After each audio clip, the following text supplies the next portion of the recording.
नमस्कार दोस्तों, 9 अक्टूबर 2021 के daily the Hindu editorial discussion में आपका स्वागत है। वैसे 4 आर्टिकल्स हैं, लेकिन मैं केवल 3 ही आर्टिकल्स आपके साथ डिस्कस करूंगा।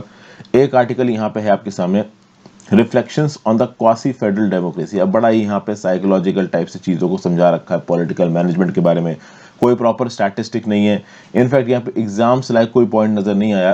That's why I am not discussing this article. कुछ साइंस इंटेक्स से रिलेटेड आर्टिकल हैं, जैसे यहाँ पे अगर आप देखो तो केमिस्ट्री में नोबेल प्राइज अभी के लिए दिया गया है। तो ये जो केमिस्ट्री का नोबेल प्राइज दिया गया है, ये दिया गया है फॉर एसिमेट्रिक ऑर्गेनोकैटालिसिस। तो थोड़ा इसको समझने की कोशिश करेंगे। वैसे तो ट्रिकी है, फॉर बहुत ज़्यादा हमको केमिस्ट्री में घुसने की ज़रूरत नहीं है। देखिए, केमिस्ट्री वगैरह के जो नोबेल प्राइज होते हैं, फिजिक्स के नोबेल प्राइज होते हैं, ये बड़े हाईली टेक्निकल चीज़ें हैं। तो हम वैसे भी बहुत डिटेल में इनको घुस के ज़्यादा नहीं जान सकते। बट हाँ, बेसिकली ये क्यों दिया गया, एक हल्की फुल्की समझ लाने की कोशिश करना, ये ज़रूर हम यहाँ पे करेंगे।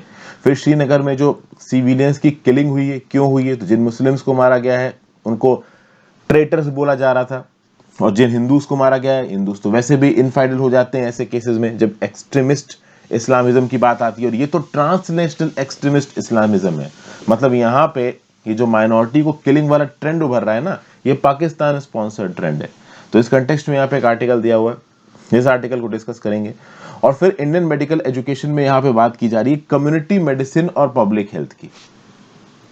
अब आप बोलोगे सर, ये कम्युनिटी मेडिसिन नाम का शब्द तो हम पहली बार सुन रहे हैं। नॉर्मल मेडिसिन की पढ़ाई में क्या देखा जाता है कि लोग डॉक्टर वगैरह बनते हैं, लेकिन कम्युनिटी मेडिसिन क्या है? तो देखिए, कम्युनिटी मेडिसिन भी एक प्रकार की स्पेशलिटी, इसी प्रकार से एक फैमिली मेडिसिन होती है। तो कम्युनिटी मेडिसिन में क्या होता है कि ओवरऑल पॉपुलेशन के लेवल पे चीजों को समझना। ठीक है, वो डॉक्टर्स जो पॉपुलेशन के लेवल पे चीजों को समझे, जो हेल्दी और नॉन हेल्दी पॉपुलेशन दोनों को मॉनिटर करें और इसके बेसिस पे ट्रेंड्स आइडेंटिफाई करने की कोशिश करें, पब्लिक पॉलिसी को हेल्थ के साथ जोड़ें। मल्टी डायमेंशनल पब्लिक पॉलिसी अलग चीज है when compare in the health field, और सिमिलरली आपका कम्युनिटी मेडिसिन एक अलग स्पेशलिटी है। ठीक है ना, कम्युनिटी मेडिसिन अपने आप में एक अलग स्पेशलिटी, लेकिन आपने इसके बारे में ज्यादा सुना नहीं होगा। नॉर्मल कर केसेस में जो मेडिसिन का कोर्सेज अंडर ग्रेजुएट्स परस्यू करते हैं, वो आपका डॉक्टर बनने का कोर्स होता है। दैट इज सेपरेट थिंग, जिसमें आप किसी एक पर्टिकुलर मेडिकल फील्ड के एक्सपर्ट बनोगे, वहीं पे प्रैक्टिस करोगे। बट कम्युनिटी हेल्थ की स्पेशलिटी को भी हल्का हल्का सारे डॉक्टर के करिकुलम्स में जुड़ा जाता है, क्योंकि ये डॉक्टर्स आगे जाने वाले समय में हेल्थ पॉलिसी रिस्पांस में एक मेजर रोल प्ले करते हैं। इसलिए कम्युनिटी मेडिसिन के भी बेसिक्स उनको पता होना चाहिए, ताकि जब पूरे पॉपुलेशन लेवल पे इंप्रूवमेंट्स की बात हो, हेल्थ पर्सपेक्टिव को इंप्रूव करने की बात हो, तो कम्युनिटी मेडिसिन के कंसेप्ट्स भी यहाँ पे डॉक्टर्स को पता हो। तो कम्युनिटी मेडिसिन और पब्लिक हेल्थ, इन दोनों चीज़ों को यहाँ पे जोड़ने की जरूरत है। हमारे यहाँ पे जो कम्युनिटी मेडिसिन का करिकुलम है, ये रिफॉर्म नहीं हुआ है, और कोविड-19 के बाद कम्युनिटी मेडिसिन की बहुत ज़्यादा ज़रूरत है। ये सब चीज़ें इस आर्टिकल में बताई गई। तो इस आर्टिकल को देखेंगे, तो 3 आर्टिकल्स देखेंगे। अपने मेंबर्स का स्वागत कर लेते हैं। पहले दोस्तों देखते हैं वो किसने किसने ज्वाइन किया। तो मनीष भाटिया ने हमको ज्वाइन किया। मनीष भाटिया का ये second month as a member. Welcome back Manish Bhatia, thank you so much for joining. Adil Taukeeb ने हमको ज्वाइन किया। आदिल तौकीब का ये 4th month as a member. Thank you so much for joining Adil. Welcome back to the channel. आपके comments भी अक्सर कर दिखते रहते हैं। Same goes for Dhruv Jyoti Kalita, इनका भी 4th month as a member. Thank you so much Dhruv Jyoti for joining. आपके भी कमेंट्स अक्सर कर दिखते रहते हैं। Welcome back to the channel. Satyam Parashar का ये 5th month as a member. Welcome back Satyam, thank you so much for joining. जो लोग इतने लंबे समय से रिकरेंटली फॉलो कर रहे हैं, they are specifically very helpful. वैसे तो बहुत से ऐसे मेरे स्टूडेंट्स हैं जिनको 1 साल के ऊपर हो गया मुझे फॉलो करते हुए। I am special thanksful to all of you. Satyam Parashar, to you as well. Diwas Narayan ने हमको ज्वाइन किया। कुमार प्रकृति ने हमको ज्वाइन किया। कुमार प्रकृति का ये 3rd month as a member. Welcome back Kumar Prakriti. Akshat Oswal ने हमको ज्वाइन किया। पायम डेरी ने हमको ज्वाइन किया। एंड धीमान मोंडल ने हमको ज्वाइन किया। धीमान मोंडल का 3rd month as a member. Welcome back Dhiman. तो आज ये धीमान मोंडल, कुमार प्रकृति, ध्रुवज्योति कलीता, आदिल तौकीब, इन सबके तो कमेंट्स मुझे अक्सर कर दिखते ही रहते हैं। रेगुलेंटली आप ज्वाइन कर रहे हैं, तो thank you so much for joining. And also welcome to पायम डेरी, Akshat Oswal, Divas Narayan and Manish Bhatia, Satyam Parashar also. So thank you so much guys and girls for joining. Welcome to the channel and thank you for helping me being competitive. वैसे तो polity और history की 3-4 PPTs अब बन चुकी हैं, रिकॉर्ड करना बाकी है। मोस्ट प्रॉब्ली संडे को मैं मेंबर्स ओनली जो वीडियोज हैं उनको अपडेट करना शुरू कर दूंगा यहाँ पे। तो चलिए भाई, अपने आर्टिकल से शुरू करते हैं। सबसे पहले बात कर रहे हैं यहाँ पे नोबेल प्राइज फॉर केमिस्ट्री। थोड़ा सा ये ट्रिकी आर्टिकल है, ठीक है। एक एक लाइन आपको यहाँ पे समझ में आने वाली नहीं है, क्योंकि उसके लिए आपके पास केमिस्ट्री की बेसिक समझ होनी चाहिए, तो इतना डिटेल में घुसने की जरूरत भी नहीं है। यहाँ पे बताया जा रहा है कि great discoveries can come from simple ideas which are often overlooked. ये इस साल का जो नोबेल प्राइज आया है केमिस्ट्री का, it is for an efficient, precise, cheap, fast and environmentally friendly way to develop new molecules using a simple yet novel concept of catalysis, asymmetric organo catalysis. देखिए क्या होता है ना कि मेडिसिन के फील्ड में हमें कई बार ऐसे कंपाउंड्स, ऐसे मॉलिक्यूल्स डेवलप करने पड़ते हैं जो कि मेडिकल रिसर्च में, दवाई वगैरह बनाने में, इन सब चीज़ों में इस्तेमाल किए जा सके। तो ये जो नए मॉलिक्यूल्स को बनाने की टेक्निक है ना, इस टेक्निक का नाम है एसिमेट्रिक ऑर्गेनो कैटालिसिस। और इसी एसिमेट्रिक ऑर्गेनो कैटालिसिस नाम की टेक्निक बनाने के लिए यहाँ पे नोबेल प्राइज दिया जा रहा है। और ये दिया गया है German scientist Benjamin List of Max Planck Institute, और दूसरा Scotland born scientist David WC MacMillan of Princeton University. ठीक है ना, इन दोनों ने इंडिपेंडेंटली तरीके से ही 2000 में ये एसिमेट्रिक ऑर्गेनो कैटालिसिस पे काम किया। जी हाँ, इनकी जो खोज है वो काफी पहले ही हो चुकी है। इनकी खोज को इस्तेमाल करते हुए जो दूसरे मेडिकल फर्म्स हैं, जो दूसरे डॉक्टर्स, उन्होंने नई नई दवाइयों में जबरदस्त रिसर्च की है। देखिए मेडिसिन फील्ड में जरूरी नहीं है कि आपको नोबेल प्राइज इसलिए मिले क्योंकि आपको एंड प्रोडक्ट बनाओ, आप कोई प्रोसेस बनाओ और उस प्रोसेस का इस्तेमाल करके एंड प्रोडक्ट्स बनाए जाए, ये भी अपने आप में एक बहुत बड़ी बात है। ऑर्गेनो कैटालिसिस कुछ ऐसा ही है।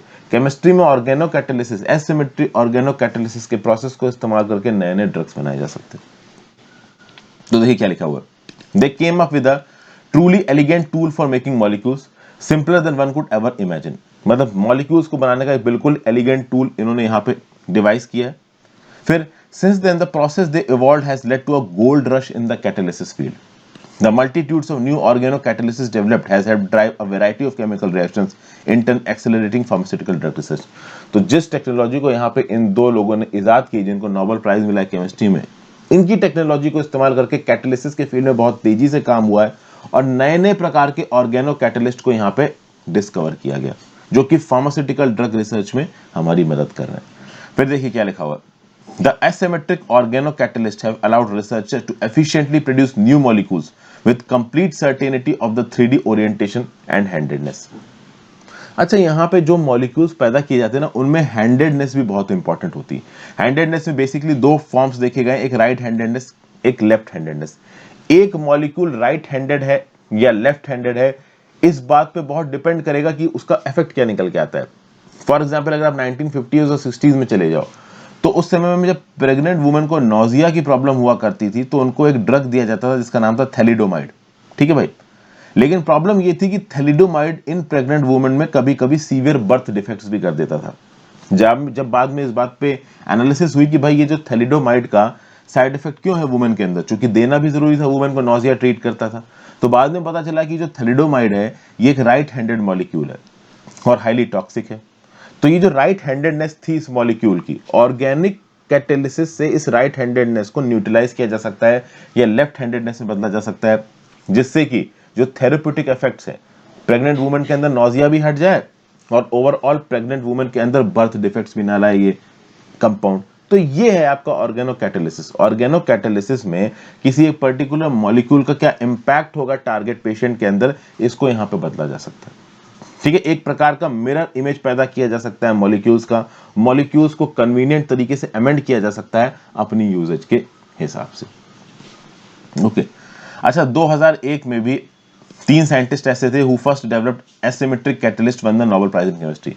एसिमेट्रिक कैटालिस्ट बनाने के लिए 2001 में भी 3 साइंटिस्ट को ऑलरेडी नोबेल प्राइज मिल चुका है, लेकिन उस समय पे जो कैटालिस्ट उन्होंने बनाए थे वो हैवी मेटल्स को इस्तेमाल करते थे, और जब हैवी मेटल्स का यूजेज होगा तो महंगी भी हो जाएगी चीज और एनवायरमेंटली हार्मफुल भी हो जाएगी। फिर कुछ और चैलेंजेस भी हैं भाई। इस प्रकार के जो एसिमेट्रिक कैटालिस्ट बने थे 2001 में, वो ऑक्सीजन और वाटर के प्रति हाईली सेंसिटिव थे। तो इसीलिए उन ये कैटालिस्ट से ये जो अभी के लिए एसिमेट्रिक ऑर्गेनो कैटालिसिस का जो प्रोसेस बनाया गया है, ये अपने आप में बहुत अलग है, ज्यादा एफिशिएंट है। उसके बाद अभी के लिए जो एसिमेट्रिक ऑर्गेनो कैटालिसिस का जो सिद्धांत लाया गया है, इसमें भाई जो मॉलिक्यूल्स इस्तेमाल किए गए ना, मतलब ये बेसिकली कार्बन बेस्ड कैटालिस्ट है। पहले जो कैटालिस्ट बनने थे वो एंजाइम बेस्ड कैटालिस्ट थे, और एंजाइम बेस्ड कैटालिस्ट के अपने नुकसान थे। यहां पे जो कैटालिस्ट बनाए जा रहे हैं वो कार्बन बेस्ड कैटालिस्ट है, और कार्बन बेस्ड कैटालिस्ट उतने डेंजरस नहीं होते हैं ओवरऑल, वो ह्यूमन हेल्थ को इतना नुकसान नहीं पहुंचाते। ठीक है भाई, फिर यहाँ पे स्पेसिफिक और चीजें बता रखी, जैसे कि if Benjamin List used a single amino acid proline to perform a certain bond forming chemical reaction, WC MacMillan demonstrated that many modified amino acids could asymmetrically produce another bond forming reaction. अब इतना detail में देखो घुसने की जरूरत नहीं है, इसके लिए फिर आपको केमिस्ट्री की बेसिक्स आने चाहिए, वो ना आपको आते हैं, मुझे तो बिल्कुल ही नहीं आते हैं, ठीक है। केमिस्ट्री तो वैसे मुझे नहीं समझ में आई, बट काम भर की चीजें याद रखिए। यहाँ पे काम की चीज क्या है कि भाई केमिस्ट्री का नोबेल प्राइज किसको मिला, किस चीज के मिला, तो सिमेट्रिक ऑर्गेनो कैटलिस्ट, और कुछ बातें कि भाई ये कार्बन बेस्ड कैटलिस्ट है, इनमें मेटल्स का ज्यादा एक्सेस यूज नहीं है, एंजाइम्स का ज्यादा एक्सेस यूज नहीं है, ठीक है ना। फिर ये थैलोडोमाइड वाला जो एग्जांपल है ये भी कोट कर सकते हो। तो 3-4 इंफॉर्मेशन यहाँ से निकाल लो, छोटे छोटे नोट्स बना लो अपने अपने जो भी आपकी नोट की किताब है, और अगर जरूरत पड़े तो यूज कर लेना। वैसे तो जरूरत नहीं पड़ेगी, ज्यादातर केसेस में आपसे यही पूछा जाएगा कि भाई केमिस्ट्री में नोबेल प्राइज किसको दिया गया, वन लाइनर्स में है। और अब तो यूपीएससी भी पूछ सकता है, यूपीएससी बहुत हद तक फैक्चुअल होता जा रहा है, तो अब किस प्रकार के सवाल यूपीएससी पूछेगा हमको पता ही नहीं है, बहुत ज्यादा आप कह सकते हो डायनामिक हो गया यूपीएससी का एग्जाम, कुछ भी पूछ सकते हो। नेक्स्ट बात करते हैं grim turn. While pursuing terrorists, the administration should also engage with civil society in J&K। भाई रिसेंटली पिछले 6 दिनों में 7 सिविलियंस को मारा गया है श्रीनगर में, इसमें काफी सारे मुस्लिम्स भी हैं। अब यहाँ पे कॉमनर सिविल्स मतलब सिटीजन्स को यहाँ पे मारा जा रहा है, ठीक है। और ये जो मारने की रिस्पॉन्सिबिलिटी ली गई है, ये ली गई है द रेजिस्टेंट फ्रंट के द्वारा। ये एक शैडो ऑर्गेनाइजेशन है पाकिस्तान बेस्ड लश्कर-ए-तैयबा का इंडिया में, और यहाँ पे लोकल मुस्लिम्स को भी मारा गया है, हिंदू पंडित्स और सिख माइनॉरिटीज को भी मारा गया है। लोकल मुस्लिम्स जिनको मारा गया है उनको ट्रेटर्स बुलाया जा रहा था। ट्रेटर्स यहाँ पे कौन हो जाएगा इनके कॉज के लिए, जो कि बहुत ज्यादा हिंदुओं के दोस्त हो गए हैं या फिर बहुत ज्यादा इंडियन हुकूमत के साथ दे रहे हैं। तो जो इंडियन हुकूमत का साथ दे रहा है या जो बहुत ज्यादा हिंदुओं से दोस्ती वगैरह कर रहा है, वो मुस्लिम भी यहाँ पे ट्रेटर्स होगा, उसको भी यहाँ पे मार दिया जाएगा। रिसेंटली यहाँ पे श्रीनगर के प्रोमिनेंट कश्मीरी पंडित मक्खन लाल बिंद्रू को मार दिया गया। मक्खन लाल बिंद्रू वही इंसान है 1990s में जब कश्मीर में इंसर्जेंसी पीक पे थी और कश्मीरी पंडित्स को मार के कश्मीर वैली से भगाया जा रहा था, उस समय पे भी मक्खन लाल बिंद्रू कश्मीर छोड़ के नहीं आए थे, लेकिन यहाँ पे फाइनली इनको मार दिया गया है। जिनको जिनको भी यहाँ पे मारा गया उनके लिए किस प्रकार के शब्द इस्तेमाल किए गए, RSS tools, police informer, traitor. Majeed Ahmad Gojri, Mohammad Shafidar, इनको 2 अक्टूबर को मार दिया गया। 7 अक्टूबर को एक सिख प्रिंसिपल और कश्मीरी पंडित को मार दिया गया। जिन मुस्लिम्स को भी यहाँ पे मारा गया है वो बहुत हद तक pro government, pro Indian government समझे जा रहे थे। ओके, ये जो यहाँ पे एक सिख प्रिंसिपल और कश्मीर पंडित को मारा गया ना, कि सारे स्कूल के टीचर्स को लाइन में खड़ा किया गया, आइडेंटिफाई किया गया आई कार्ड देख के कि कौन सिख है कौन हिंदू है, और फिर उसको अलग से हटा के मारा गया। ये जो पर्टिकुलर इवेंट हुआ है, इसमें जो 2 लोग यहाँ पे कश्मीर वैली में जॉब लेने आए थे, they took a job under the prime minister's special job package for migrant Pandit. तो पहले जो लोग छोड़ के वैली भाग गए तो वो वापस आके यहाँ पे जॉब ली थी उन्होंने प्राइम मिनिस्टर की स्कीम के अंदर। तो कुल मिला के आप देख सकते हो कि 1990s के बाद ये जो कश्मीरी पंडित्स के अगेंस्ट वायलेंस का ट्रेंड था वो फिर से यहाँ पे शुरू हो रहा है, और तब से लेके अब तक ये ट्रेंड खत्म नहीं हुआ है। 1990s के बाद भी बहुत सारी ऐसी एक्टिविटीज हुई हैं जहां पे माइनॉरिटीज को मारा गया है कश्मीर वैली में। जैसे फॉर एग्जांपल एक हुआ था वंधामा मैसेकर। वंधामा मैसेकर में जनवरी 1998 में 23 कश्मीरी पंडित्स को मार दिया गया था गोली। फिर उसके बाद हुआ था चिटी सिंहपुरा मैसेकर, इसमें मार्च 2000 में 35 सिख्स को मार दिया गया था अनंतनाग में। तो पिछले कुछ दिनों से ये जो माइनॉरिटीज को मारना और उन मुस्लिम्स को मारना जो कि बहुत हद तक प्रो गवर्नमेंट है, ये काफी कॉमन सा होता है यहाँ पे नजर आ रहा है। और इसका एक और वजह बताई जा रही है कि भाई वजह क्या, मतलब इट इज बीइंग कोइंसिडेंट। जैसे फॉर एग्जांपल अभी रिसेंटली कश्मीर वैली में टूरिस्ट इनफ्लो बहुत ज्यादा बढ़ गया है। केंद्र की सरकार बहुत से डेवलपमेंटल प्लान्स चला रही है कश्मीर के अंदर, तो शायद इन टेररिस्ट को ऐसा लग रहा है कि भाई कश्मीर के अंदर के लोग अब इंडिया को अपनी कंट्री की तरह अडॉप्ट कर लें और आगे इंसर्जेंसी करना मुश्किल हो जाएगा।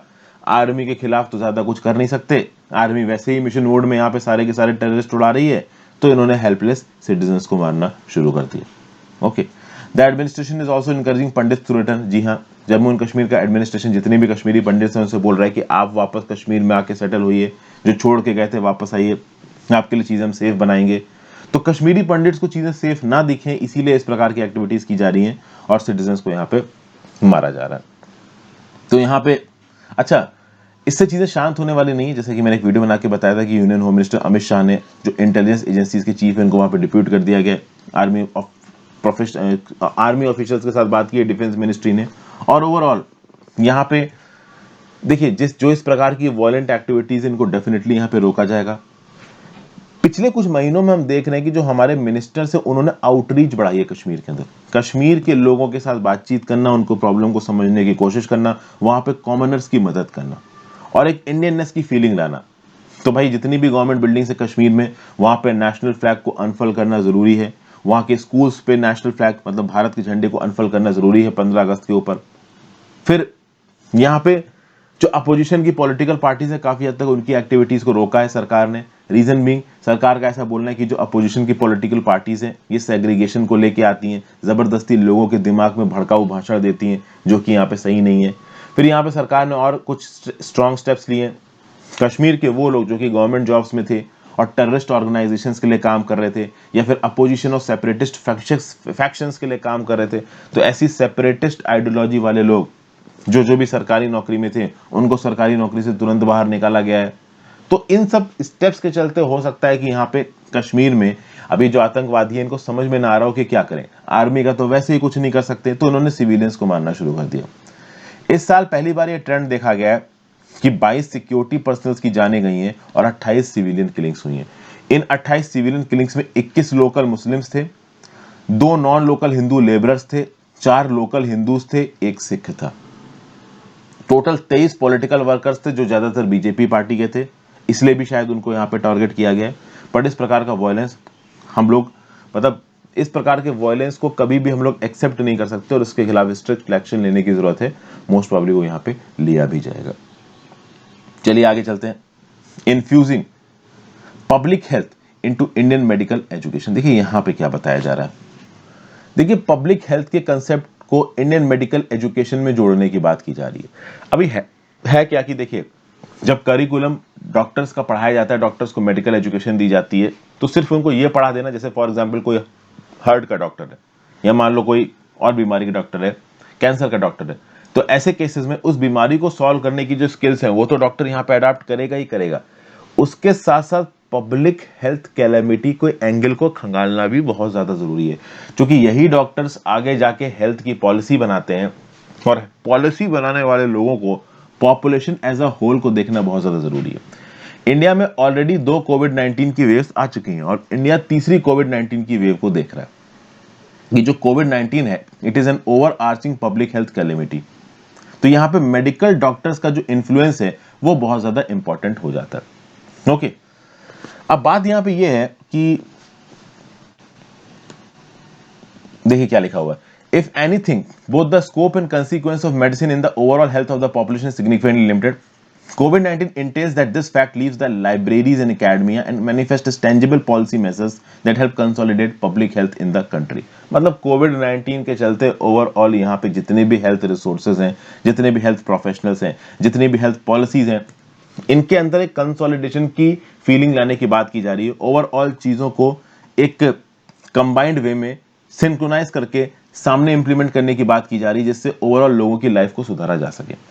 आगे क्या बताया जा रहा है, 1950s में ग्लोबल कंसेंसस आया था और यह बोला गया था कि भाई जो सोशियो ओरिएंटेड फिजिशियंस हैं, अब इसका क्या मतलब हो गया भाई, देखिए डॉक्टर कम्युनिटी में आप किसी बड़े सरकारी है प्राइवेट हॉस्पिटल में काम कर रहे हो, लोगों के लिए काम कर रहे हो पैसे के बेसिस पे। आज की डेट में प्राइवेट हॉस्पिटल्स प्रोलिफरेट कर रहे हैं, लेकिन उससे काम नहीं चल पाएगा ना। कुछ ऐसी मेडिकल फैसिलिटीज आपको खोलनी पड़ेंगी जहां पे कम पैसे में लोगों के लिए इलाज वगैरह किया जाता हो, सोशियो ओरिएंटेड फिजिशियंस। अब यहाँ पे हमारे सरकारी हॉस्पिटल होते हैं, लेकिन एक चीज होती है कम्युनिटी मेडिसिन करिकुलम। ये जो कम्युनिटी मेडिसिन करिकुलम है ये क्या करेगा, ये एक्चुअली में लोगों को, इनफैक्ट डॉक्टर्स को पॉपुलेशन के लेवल पे क्या क्या बेटर किया जा सकता है इसके बारे में ट्रेनिंग देता है। पब्लिक हेल्थ चैलेंजेस अपने आप में एक बहुत बड़ी चीज है। पब्लिक हेल्थ चैलेंजेस में अब जैसे फॉर एग्जांपल पब्लिक हेल्थ में क्लीनलीनेस देखनी है, सैनिटेशन देखनी है, वेस्ट डिस्पोजल देखना है, ये अपने आप में एक अलग पॉलिसी फील्ड है। कम्युनिटी हेल्थ अपने आप में एक अलग पॉलिसी फील्ड है। कम्युनिटी मेडिसिन करिकुलम में एक पर्टिकुलर डॉक्टर को ये सिखाया जाएगा कि पॉपुलेशन के लेवल पे हेल्थ इनिशिएटिव्स को कैसे इंप्लीमेंट किया जाए। और जब आप इस कम्युनिटी मेडिसिन के कंसेप्ट को पब्लिक हेल्थ चैलेंजेस के साथ जोड़ देते हो, पब्लिक हेल्थ पॉलिसीज के साथ जोड़ देते हो, तब वो चीज निकल के आएगी जिसकी आज की डेट में हमको जरूरत है। कम्युनिटी मेडिसिन करिकुलम को यहाँ पे रिफॉर्म करने की जरूरत है, जिसको बहुत लंबे समय पे यहाँ पे रिफॉर्म नहीं किया जा रहा है। ये जो मल्टी डिसिप्लिनरी साइंस है ना हेल्थ की, पब्लिक हेल्थ की, ये अपने आप में एक अलग चीज है, कम्युनिटी मेडिसिन अपने आप में एक अलग चीज है। ओके, और इन दोनों को जब आप मिक्स करके देखोगे और हमारे डॉक्टर फ्रेटर्निटी के अंदर ये सारी की सारी स्किल्स आएंगी, तब जाके आज की डेट में हमारे सामने ये जो मुसीबत खड़ी हुई है कोविड-19 की, इसके साथ हम डील कर सकते हैं। और यही बात यहाँ पे बताई जा रही है कि डॉक्टर्स को शुरुआत से कम्युनिटी मेडिसिन के कंसेप्ट इसलिए पढ़ाए जाते हैं क्योंकि यही डॉक्टर्स आगे जाके हमारी सरकार को राय देते हैं कि भाई आप किस प्रकार से हेल्थ पॉलिसीज को डिवाइस करो। जब हेल्थ पॉलिसीज को डिवाइस करना है तो पॉपुलेशन के लेवल पे सोचना है, जब पॉपुलेशन के लेवल पे सोचना है तो भाई डॉक्टर्स को कम्युनिटी मेडिसिन का कंसेप्ट पता होना चाहिए। एक डॉक्टर को सिर्फ इतना ही पता है कि भाई बीमारी का इलाज कैसे किया जाएगा, तो वो पूरे पॉपुलेशन के लेवल पे चीजें नहीं सोच सकता। फिर यहाँ पे क्यूबा वगैरह का एग्जाम्पल दिया गया है that none of these confers the competencies necessary to critically assess the larger public health and health system landscape of the country. For a medical curriculum to be steeped in clinical medicine and not inculcating a broader medical health relationship is least desirable, where health policy is largely shared by doctors. At the postgraduate level, re-emphasizing multidisciplinary public health principles would be equally important to ensure that we create not just community medicine technocrats, but also well-rounded advocates of health system reform. While healthcare reform is a complex process, with numerous similarity elements, the role of formatting medical education is quite often underrated. देखिए, Cuba की अगर आप medical curriculum की बात करो तो वहां पे बीमारी को सॉल्व करना तो सिखाते ही हैं, साथ साथ पब्लिक हेल्थ का एक बड़ा स्ट्रॉन्ग इन्फ्लुएंस एक डॉक्टर के दिमाग में होता है। क्यूबा एक सोशलिस्ट कह लो या कम्युनिस्ट कंट्री कह लो, तो क्यूबा के अंदर प्राइवेट बेसिस पे हॉस्पिटल्स कम ऑपरेट कर रहे हैं, ज्यादातर सरकारी हॉस्पिटल्स ही हैं जो लोगों का इलाज करते हैं। अब इंडिया के अंदर क्या है ना कि जो डॉक्टर्स हैं उनको सिर्फ इलाज करना ही नहीं आना चाहिए भाई, पब्लिक हेल्थ के लिए भी सोचना आना चाहिए। क्योंकि एक ऐसा देश जहां पे सिर्फ लोग इलाज कर रहे हैं, पब्लिक हेल्थ के सिस्टम्स को अलग कर रखा है, वो सही नहीं है। That is not desirable. Multidisciplinary public health principles plus individual skill of the doctor at both under graduate and post graduate level, वो यहाँ पे इंप्लीमेंट करने की जरूरत है। और इसके लिए हम लोग सीख सकते हैं कहां से? क्यूबा से। तो बस यही बात दी गई, मतलब कुल मिला के कम्युनिटी मेडिकल एजुकेशन को यहाँ पे रिफॉर्म करने की बात की जा रही है, कम्युनिटी मेडिसिन को यहाँ पे अपग्रेड करने की बात की जा रही है, इस कम्युनिटी मेडिसिन को पब्लिक हेल्थ इंटरवेंशंस के साथ जोड़ने की बात की जा रही है, ताकि ये डॉक्टर्स आगे आने वाले समय में पॉलिटी हेल्थ रिस्पॉन्सेज में भी एक पॉजिटिव इनपुट प्ले कर सके। So thank you for watching this video friends. आज की 3 ही आर्टिकल्स थे, वैसे भी सैटरडे है तो आज ज्यादा आर्टिकल्स है नहीं। आई होप आपको कुछ ना कुछ यूजफुल जानने को मिला। अपने व्यू पॉइंट नीचे कमेंट बॉक्स में दीजिएगा, इंस्टाग्राम पे फॉलो कर लीजिए, टेलीग्राम ग्रुप ज्वाइन कर लीजिए, हर चीज का लिंक नीचे डिस्क्रिप्शन बॉक्स में दे रखा है। Good bye.